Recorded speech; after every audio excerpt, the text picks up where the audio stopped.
حوالی ساعت 3 پس از چاشت روز گذشته در منطقه شهر نو کابل، رستوران مشترک میان افغانان و شهروندان مسلمان چینی آماج حمله انتحاری قرار گرفت که دست کم 7 تن به شهادت رسیدند و بیش از 10 تن دیگر زخم برداشتند.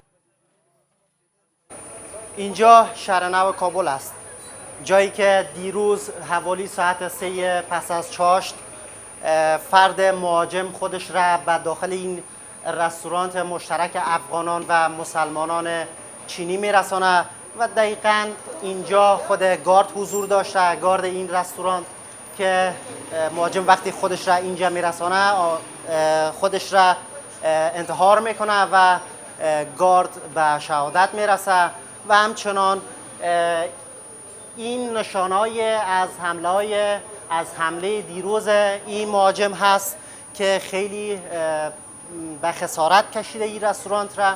این انفجار که در نزدیکی آشپزخانه این رستوران رخ داد، علاوه بر قربانیان بیش از 10 تن از جمله زنان و کودکان زخمی شدند. شدت انفجار به اندازه نیرومند بوده است که باعث خسارات گسترده به ساختمان محل حادثه و ساختمان‌های اطراف آن شده است. شاهدان عینی این رویداد میگویند پس از این انفجار وضعیت به گونه‌ای وحشت‌انگیز بود و آنان شاهد به شهادت رسیدن دوستایشان بودند. برخی دیگر اما میگویند دشمنان افغانستان به دنبال ناامن ساختن افغانستان هستند. حمله را خب کسای بیگانه ها میکنن که با کشورمون آمدگی کنه، کشور ما را با وحشت دهشت ببره. هرچی کشورمون فضل خدا از وقتی حکومت امارات اسلامی آمده آرامی است، امنیت است. خب این کسایی است که میاد یک حالت مندازه که مردم پراکنده شود. هرچی که دشمنای وطن این کارا را بکنن، مردم افغانستان از این چیزا زیادتر بیشتر شده، ترس و وحشت ندارن. حالت زیاد خراب بود، زخمی ها زیاد بود دیگه. یکی چند تن از دوستای ما هم زخمی شدن دیگه، یک تعدادش هم شهید شدن، خداوند رحمتش کنه دیگه. حالت خیلی وخیم بود. مقام‌های صحی کابل اعلام کردند که زخمیان این رویداد به شفاخانه‌های گوناگون انتقال داده شدند و وضعیت برخی از آنان وخیم گزارش داده شده است. در میان قربانیان یک شهروند چینی به نام ایوب و چند شهروند افغان نیز حضور دارند. یحیی و خانمش که هر دو شهروند مسلمان چینی هستند میگویند هر دو مشغول کار بودند که این حادثه رخ داد. من در این رستوران آشپز هستم. روز گذشته بعد از ادای نماز میخواستم با خانمم برای صرف طعام آماده شوم که این حادثه رخ داد. من به زمین افتادم و متوجه شدم که از سرم خون می آید. بیهوش شدم و دیگر نفهمیدم که چه شد.